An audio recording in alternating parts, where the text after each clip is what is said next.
mother puts the milk in before the cereal. That's weird, right? I'm not the only one that finds that to be weird.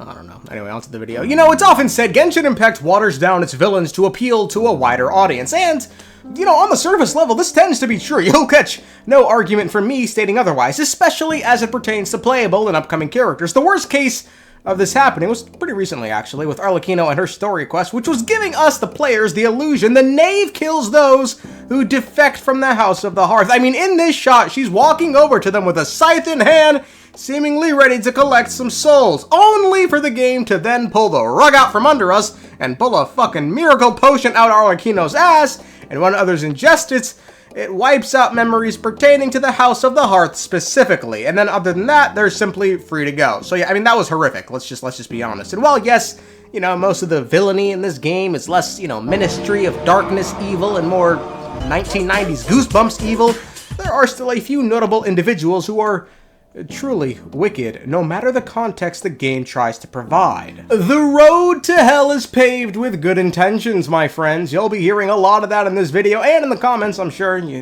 Some people love their favorite character a little too much, but which characters are truly the worst of the worst? So that's what we're gonna do today. We're gonna list the 5 most evil characters by lore in Genshin Impact. So let me just state off rip, these are in order. These lists are always, the lists are more fun when they're in order, no? Even if you don't agree with them. And side note, these characters may not be the absolute worst, you know, most morally reprehensible characters in the game. I mean, some on this list are, but I wanted to do a list of characters most people are vaguely familiar with, or those who just like skim the lore would have heard of, as opposed to bringing up names most people just wouldn't have heard of, but are still noteworthy for their heinous acts, like Crucia Bina or Krupp. How many people know about Krupp, bro? Like, so let's start with the 5th most morally reprehensible character in Genshin Impact. I have the rank 11 of the fatui harbingers, Tartaglia. Now this one is tough, and let me tell you why. Childe makes this list weird in that he forces us to examine character versus intent in an odd manner. Is Childe's character that of an evil person? Not really, at least I don't think so. I guess maybe you can make an argument, you know, for it, because all he does is just like follow orders with no rhyme or reason other than I serve the Tsarista, which is why he's on this list in the first place, with the crime of attempted mass destruction of an entire city. Thankfully, I don't really need to delve too deep into what he tried to do, because it was just Liyue's Archon quest, so we can instead focus more on the philosophical side of things. But for a quick refresher, Childe's unapologetically just tried to end Liyue by resurrecting Osile. I will awaken the god that lies dormant beneath Guyun's stone forest. If such an ancient god were to be unleashed upon Liyue Harbor, defenseless without the protection of its deity, do you think the cunning Rex Lapis would just stand aloof and watch the ensuing destruction? Using the powers of ancient gods in such a situation fails to interest me, and is largely against my principles. But knowing that such an action will not only force the Geo Archon to show its hand, but you as well, that makes matters a little more intriguing.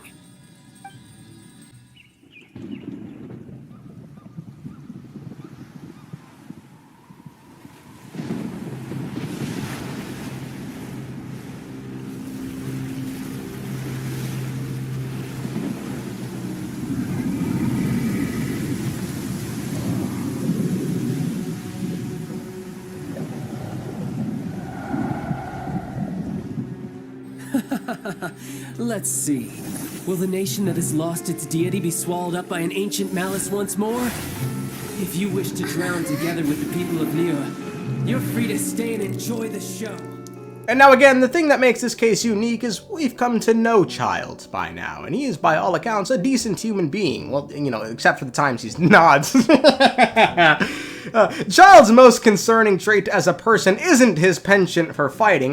Look, if that's all he had, that shit got him nowhere. He lost to the Traveler, alright? No. His most concerning trait is his unwavering loyalty to the Tsarista, which has driven him to commit atrocities, such as attempting to drown an entire city simply to force the Geo Archon's hands. Blindly following orders is no defense when it comes to committing such heinous acts. If his devotion to the Cryo Archon has already led him to such extreme measures, there's no telling what else she might ask of him. This very notion underscores the heinous nature of Childe's character. Committing acts of terror and reverence for someone reveals a twisted interpretation of devotion where compassion and empathy fall behind the pursuits of misguided ideals and justifications for extreme violence. And That is why Childe is evil. He's like a golden retriever for the wrong team, you know? And it's not like he doesn't know what he's doing is wrong, he just doesn't care. But he can play with kids, so that's nice. I actually really like Childe's character, man. I find it very interesting. I think it'll be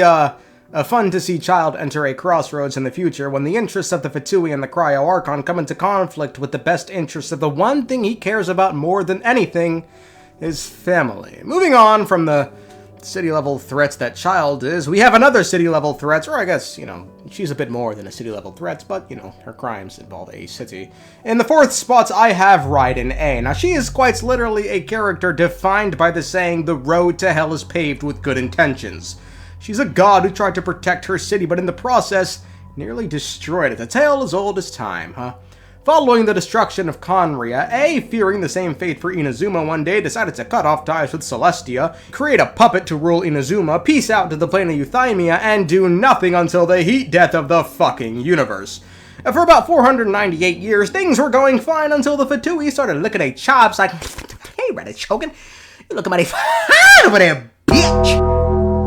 They manipulated the puppet into enacting the Vision Hunt Decree, stripping the people of their ambitions, which led to a civil war in Inazuma. Now, here's the problem, is on the character versus intent scale, she didn't actively do anything, but, you know, that's the problem, and it heavily ties into her character, which was interesting. I mean, she's changed, but I guess, fuck me, did she say some dumbass things when we first met her. Oh?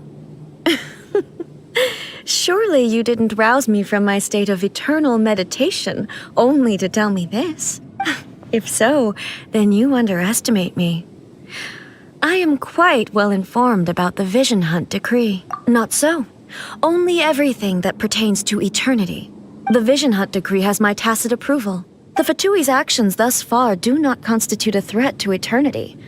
Otherwise, they would have been purged long ago. So not only was she completely aware of the state of Inazuma and the Fatui's actions, she just didn't care, which is baffling, and doesn't really make sense because her rationale behind doing all of this was to create a never-changing nation so as to not piss off the heavenly principles. But if all you want is a still nation, then the greatest threat a nation like that can face is change. And what's a bigger change in a country than a war that was incited by the Fatui? Anyways, she goes on to state why she doesn't find the Fatui's actions in Vision Hunt Decree particularly problematic. Individual ambition is inherently incompatible with eternity.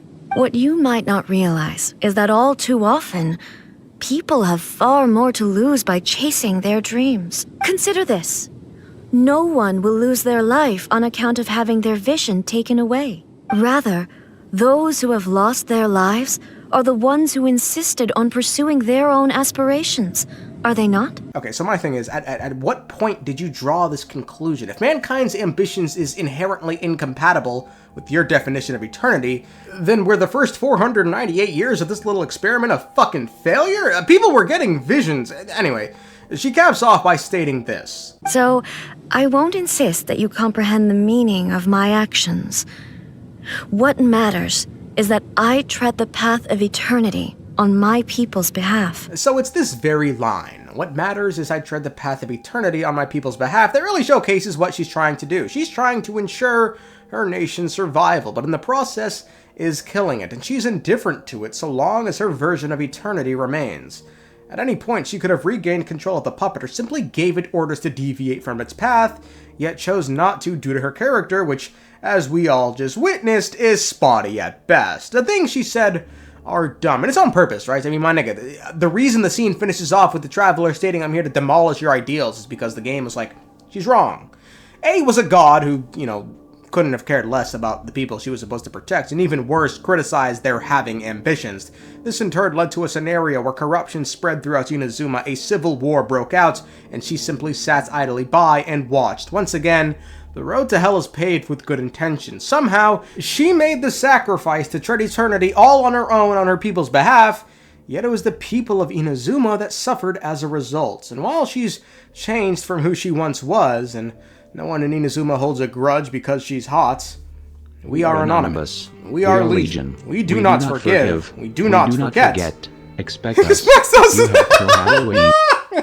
In the third spot, I have the Conrian alchemist Rhinedottir. Now, Rhinedottir is tricky in that we're missing the character aspect, you know, the intent of her actions, but nonetheless, the fallout of what she did is enough to solidify her spot on this list. The great sinner Gold Rhinedottir was the one responsible for giving rise to an army of abyssal creatures that ravaged all the continents of Teyvat, including but not limited to Rift Wolves, the Golden Wolf Lord, Elinas, and the Black Dragon Durin. And while some of these creatures, such as Elinas and Durin, weren't monsters at heart, that did little to change the effects they had on the land they touched thanks to their abyssal nature that she used to create them. Because you see, Rhinedottir fucking loved the abyss and used it in all manner of her works, going so far as to become a transcendent one, and in the process she obtained world-shattering power. However, she would then abandon her nation when the cataclysm arrived, abandon her children Elinas and Durin to die during the cataclysm.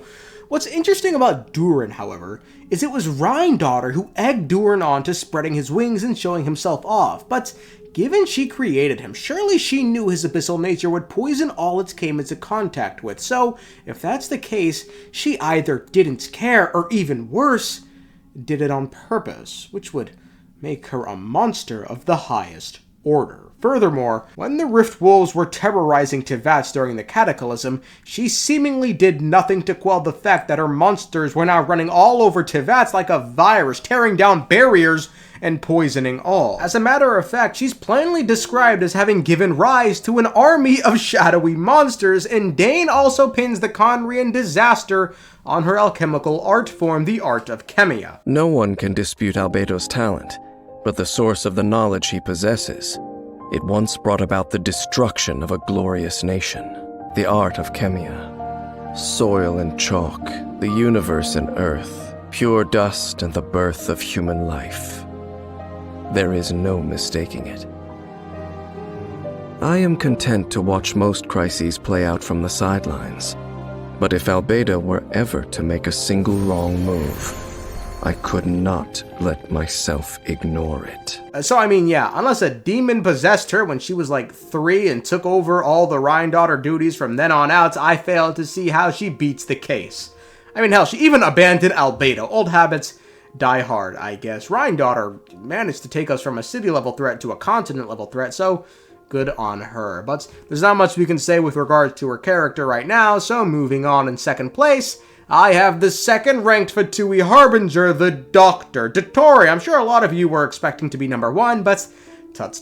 Zandick is, like, at this point, the poster boy for, I should say man, poster man, or poster child? No, I shouldn't say He's a model citizen when it comes to morally reprehensible characters in this game, in that I don't even need to list his crimes. I mean, I will, or actually I'm instead just going to play this clip where I did it a while back, because I managed to do this all in one breath, which, that's impressive. It took me like an hour for this 10-second clip, but nicely done out of me. Let me pat myself on the back, man. First-degree murder, second-degree murder, involuntary manslaughter, voluntary manslaughter, illegal imprisonment, kidnapping, torture, assault and battery, illegal human experimentation, conspiracy, membership in a criminal organization, espionage, sabotage, wrongful death, disfigurement of a corpse, mutilation of a corpse, illegal disposal of human remains, forced labor, crimes against humanity, trafficking, impersonation of an official, undue influence, invasion of serious privacy, drug-induced assault, unlawful administration of a controlled substance, illegal organ trafficking, intimidation, coercion, stalking, criminal threats, cruelty to animals, illegal forced combat, child endangerment, child kidnapping, child abuse, child exploitation, and child neglect. While Dottore's crimes are more, I guess, localized is a half-decent word to use here, than say the city-level threat Childe was, or the continent-level threat Rhinedottir was and is, here's the problem.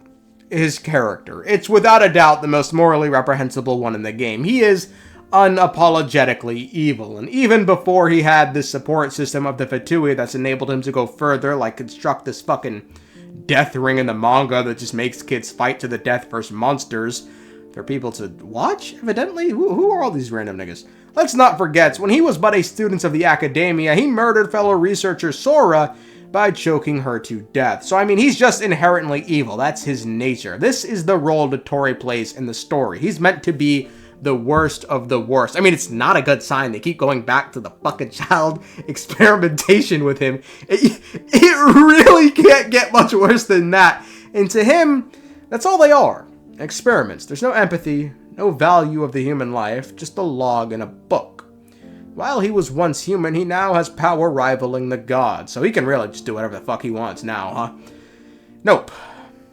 No, he cannot, actually. Because even he answers to someone who is a continent-level threat. Someone who not only enables people like the Doctor, but provides shelter for them, equipment, funding, the means to do whatever he wants. They created the system for people like the Doctor to not only exist, but thrive. This person is without a doubt the most heinous and evil person in the entire game, and it's the Cryo Archon, the Tsarista. As the creator of the Fatui, she's built a system and is the driving force behind the ideology and policies that lead to these earlier named atrocities. Were it not for her, no Dottore and kids, no Childe and Liyue, no House of the Hearth, no war in Inazuma. She is responsible for creating the system that enables human experimentation, war, and terror. She not only designed the system, but also propagated its principles and orchestrated its execution under this delusional message of,